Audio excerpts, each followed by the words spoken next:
Hello and welcome to Slow Night Ancient Tales, a quiet space to comfort your weary day. You've done a wonderful job getting through today. Take a deep breath and let the tension leave your shoulders. Tonight's story is Memories by Lee Hyo-seok, a piece that pairs perfectly with a deep, snowy night. We will step into the time of a narrator who, while warming himself by a brazier, yearns for an old friend he can no longer meet. Find your most comfortable position. Gently close your eyes and slowly entrust your mind to the sound of my voice. Memories. This is one of my old stories. By an old story, I do not mean a tale from ancient times, but rather a story belonging to a relatively early period of my life. Even if I call it an early period, my age hasn't even crossed halfway over the hill of 50, so there isn't much to distinguish as early or late.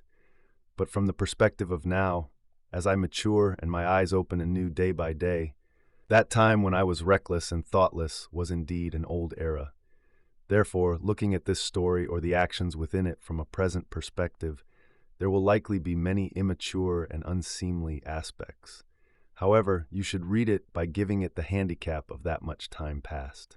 Every year, year after year, when winter arrives and large snowflakes pour down like cotton balls, many thoughts naturally come to mind. On a quiet night in deep winter, sitting closely by a meager brazier and listening to the sound of snow pouring outside the window, the one I consistently think of every winter, year after year, is Mr. No, whom I parted ways with early on. Gathering around a blazing peshka, listening to the popping sound of coal and the boiling water of a samovar, perceiving the snow blowing outside the dark window as unseasonal flowers, flipping through red and yellow books and blossoming stories of old princes and princesses in that northern winter. When I think about how he, who left this land long ago, is doing now, my yearning for him deepens even more.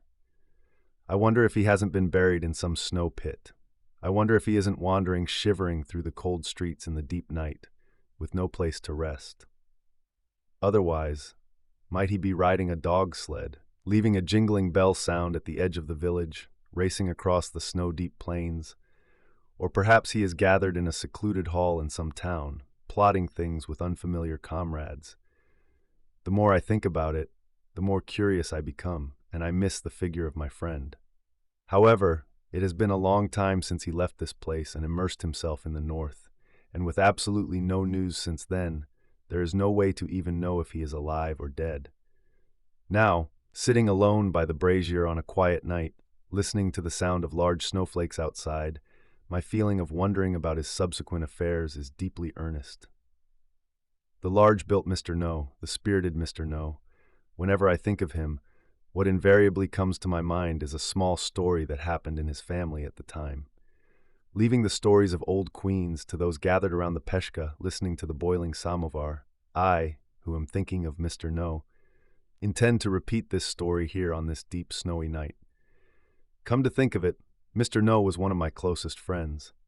Even if we weren't childhood friends, a profound intimacy was deeply rooted in our two hearts. Then again, so-called childhood friends in this world are not always to be trusted, for if they grow up and their beliefs differ and their paths diverge, they sometimes turn into the greatest of sworn enemies. Conversely, even if they aren't what is called childhood friends and have only known each other for a mere 3 days, if their thoughts match and their actions align, an affection several times stronger than that of childhood friends will firmly bind the two hearts on a single string. Since we had already attended middle school together, although it wasn't a 3-day acquaintance, this was the case between Mr. No and me. When finishing the 3rd year of middle school and entering the 4th year, it is a time when one truly matures and gains depth of mind. It is a time not just to dig into simple and trivial subjects, but to open one's eyes wider, read unusual books, and have different kinds of conversations when sitting together with friends. It is a time when one must become conscious of environment and life, grasp the broader world, know society, feel the times, and inevitably start taking an interest in public opinion. It was around this time that the relationship between Mr. No and me grew closer. Just as much as we had been indifferent to each other for several years, once our minds met, the bond between us was great. Whenever we had free time, we gathered together, and whenever we sat down, we talked. Though not thoroughly, we avidly read Kropotkin early on, knew of X, and grasped XXX. Whether seeking out the cool shade of trees in summer or huddling by the warm brazier in winter, there was never a time we didn't carry the writings of such people in our arms. It was when we bought the English translation of Mutual Aid. Oh, how we cherished it. We covered the binding, took care of the pages, and treated it as an unparalleled treasure. Setting aside all other books, we started reading it, and by diligently looking up countless words with our somewhat lacking English skills, steadily reading one line, 2 lines, 1 page, 2 pages, it took less than a few months to successfully read through the entire English volume of Mutual Aid. Once we finished reading it, we unsparingly passed it around and lent it to our friends. It was also Mr. No who gathered somewhat knowledgeable friends, organized the Saturday Society, Toyoho, for reading and discussing books, and steadily led it to the end. At any rate, we read well, learned well, and talked well. Sometimes, foaming at the mouth, we talked to our heart's content in front of gathered schoolmates, and at times, filled with righteous indignation, we lamented and raged at the world. In truth, that passion at least was something everyone ought to possess, and by this time a considerable theoretical system was already nesting within him. So to speak, he had already firmly grasped something in his hands, and as that system gradually solidified organizationally, that passion also slowly grew and matured. Judging by the times, it was quite astonishing. Mr. No and myself, who shared his beliefs and thoughts, became closer day by day. The books were one thing, but his exceptionally good-natured heart, where eventually there was no distinction between his purse and mine, was refreshing, and his sturdy appearance was also one of the things that drew my interest.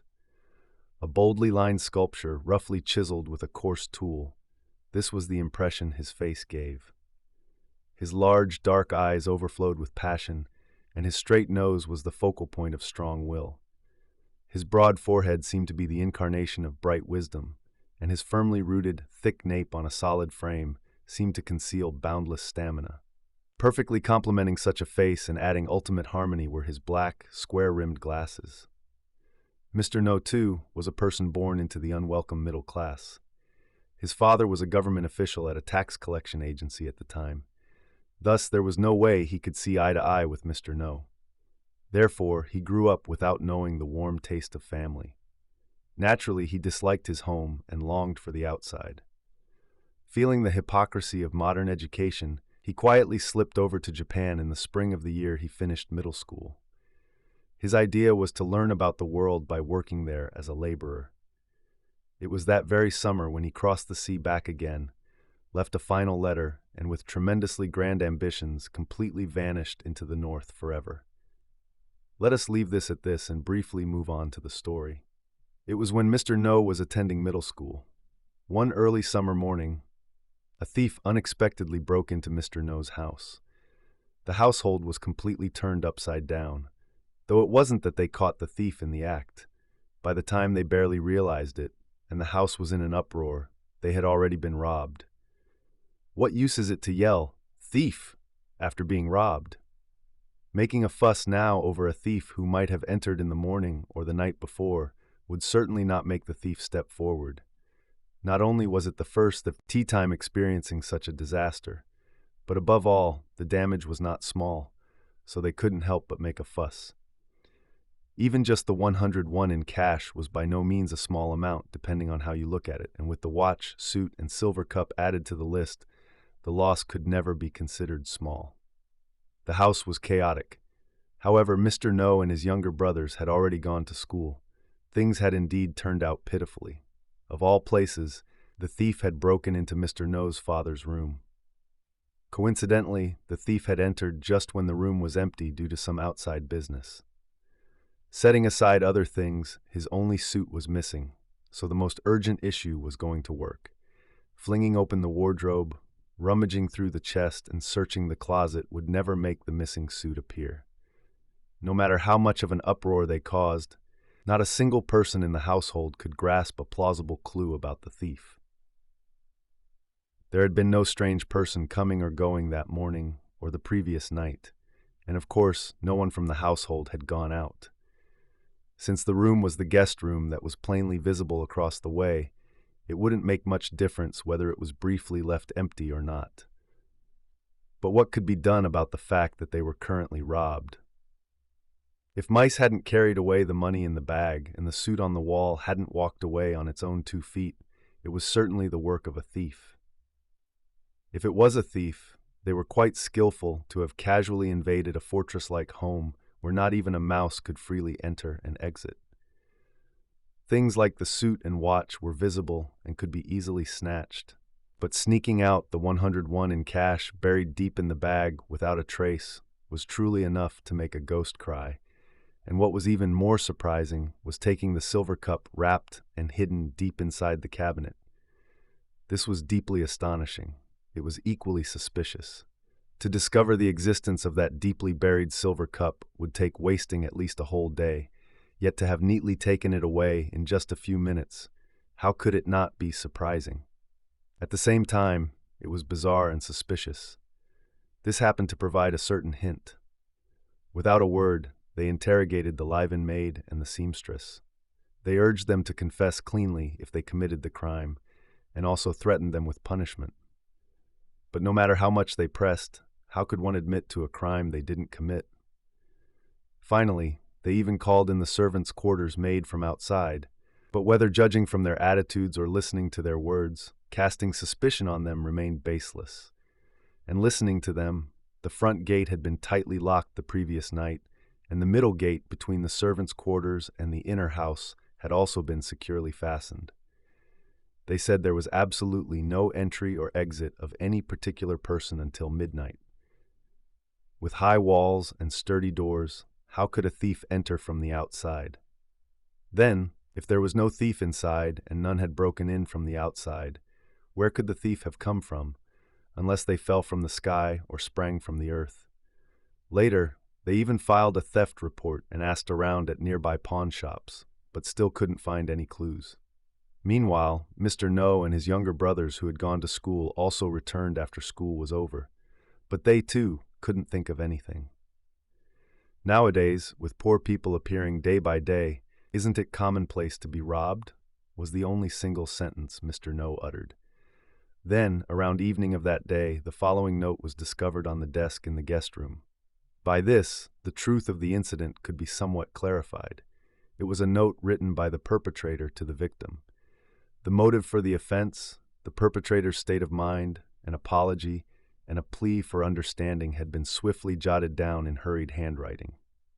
I am so very sorry. I am even more sorry that I had to do this while knowing it is wrong. However, this is by no means to fill my own pockets. I am currently handling affairs for a certain small society. Please forgive me for not being able to reveal the name of the society here. Recently, a certain matter suddenly arose, and the society absolutely needed some funds. As it is inherently a poor society, we could not possibly cover such expenses one by one with the society's meager funds, so I tried arranging various things, but it did not go as intended. Yet, I absolutely could not leave a matter that must be handled as is, and since the issue was fundamentally urgent, it eventually led me to commit this act. It is definitely not to fill my own pockets. It is to dedicate to a cause for the sake of countless people. You must believe this and understand. Then you might ask why I couldn't proudly come and ask for a subsidy instead of doing this kind of thing. But if things could work out so easily that way, how grateful a world this would be. Isn't it just a sad thing to be born into a world where that isn't possible, ending up doing such an unsavory act? Regardless, please understand well and do not be too angry. If this current matter is well resolved and the society's funds become substantial in the future, I will definitely repay this damage. I repeatedly say that I resorted to this because the matter was so urgent. Please do not make too much of a fuss. It is presumptuous of me to even leave such a note, but knowing you must be shocked by such detestable behavior upon experiencing this for the first time, I am jotting down a few words to beg your understanding. Around 2 a.m., the perpetrator. The identity of the thief, which couldn't be figured out even after being tormented all day, became clearly apparent here. When it became known that someone working for a poor society had finally committed a crime to obtain urgently needed funds, suffering such an incident was regrettable, but knowing the reason was somewhat a relief. To have committed a crime is one thing, but to leave behind a confession of one's inner thoughts is on the one hand a bit cheeky, yet on the other hand, such an open attitude was somewhat endearing. The household members, feeling it was absurd, eventually just laughed it off. I guess I've lived long enough to see all sorts of things. Doing the letter writing while doing the thieving, what's with the letter? They say modern thieves are civilized, that's why. However, while leaving such a note to explain the situation was a relief, what still didn't sit quite right in their minds was the perpetrator's route of entry and the clear traces of such an easily executed crime. If they broke in around 2 a.m., from where exactly did they break in? Since they couldn't have jumped the high wall, they must have come through the front gate. Then, who unlatched the front gate that would have been locked at the time? And considering the front gate was tightly shut when they woke up in the morning, who on earth closed it so tightly after they left? No matter how you looked at it, it was a bizarre thing. And taking out the cash neatly from the bag was strange enough, but knowing about and taking the silver cup from inside the cabinet was even more surprising. Even so, judging by the handwriting or the writing style, the perpetrator had certainly broken in from the outside. It couldn't be seen as a criminal lurking inside the house. In many ways, there were plenty of things that didn't fully make sense. Then, the next morning, the following letter arrived for Mr. No from somewhere. This letter held the key to the secret of this incident. But of course, it could not be shown to Mr. No's family. However, as days gradually passed, the commotion settled down, and as months went by, even the memory of being robbed slowly faded away. The contents of that letter were roughly as follows. I came down on the morning train. The lack of sleep from one night makes me unimaginably exhausted. If it is this hard, how could I possibly carry on with the work? But what was arranged this time is a joyful thing. With this much, we should be able to handle this current matter excellently. I do not know how I can ever fully thank you. Your plans and persuasion were appreciated, but for your utmost devotion and effort dedicated to this small movement, I can only express my gratitude with tears as a mere comrade. One thing that weighs on my mind is that our actions this time were not honorable. Isn't it too ugly, petty, and shameful? Of course, for the sake of the purpose, we shouldn't be picky about the means, but still, all things being equal, shouldn't the means be good as well? But what is the use of wishing for that now? It must have been around 2 a.m. when you stood outside the door and I briskly stepped into the room. From that moment, I already felt an incomprehensible agony in my heart. Furthermore, after having committed this act, all that remains is a sense of regret. The nervousness and anxiety when I hastily gathered the things and left your house were truly beyond description. When I thought about why we had to carry out our work even by doing such things, the world felt cruel and incomprehensible. Moreover, how can I express all my apologetic feelings towards your family? With my heart feeling this way, how much more must your heart ache? No matter how much it diverges from the path we tread, it is a sad thing for you to rebel against your family to that extent. Feeling so incredibly sorry, I jotted down a few words of apology when leaving the room. I hope this will at least prevent the household from being in a complete uproar. Well, I will stop here for now and write again as things progress. XXX station to Mr. No. It must have become obvious, without needing to be said again, that the perpetrator who caused the uproar in Mr. No's family was P, and the one who guided this act was none other than Mr. No himself. P was our senior at the time. During Mr. No and my student days, P was already, albeit small, a peasant activist. The relationship between Mr. No and P was close. Therefore, he was close with me as well, though that closeness was more akin to a feeling of reverence toward a senior. In fact, because of him, many immature thoughts were developed. The story ends here, and even with this, one can easily catch a glimpse of a part of Mr. No's grand demeanor. One might wonder why he was so at odds with his own family to that extent, but talking about this would be far too lengthy for this short story. However, in any case, For someone whose thoughts were already a step ahead of others, he inevitably had no choice but to walk a different path from his old family. I am not trying to judge the right or wrong of their actions here now, nor do I wish for the reader's judgment. It is enough if you understand that even at a young age, his thinking was already that different. Ultimately, what we call criticism is by no means absolute. Such a stern, objective, absolute judgment that allows not even a hair's breadth of tolerance cannot exist in this world, though one might try to force it into existence. And such judgments would not be very necessary in everyday life, nor could this complex world be interpreted solely through such judgments.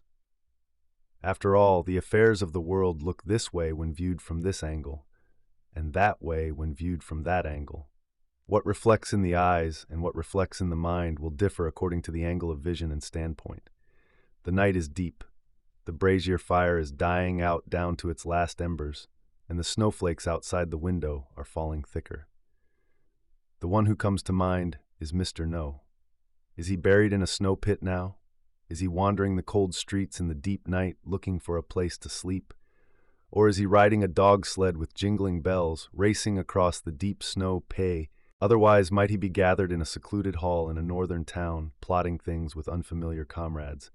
Wherever he may be, I pray, stay strong and healthy, fight well. And so, our story comes to a close. Whether wandering through snow pits or pursuing dreams in unfamiliar lands, the narrator's earnest wish for his old friend's well-being leaves a lingering warmth in the cold night air. Now it is time for you to bury any complicated thoughts in the falling snow and drift into a deep, affectionate dreamscape. May peace rest at your bedside tonight. Sleep well and sweet dreams.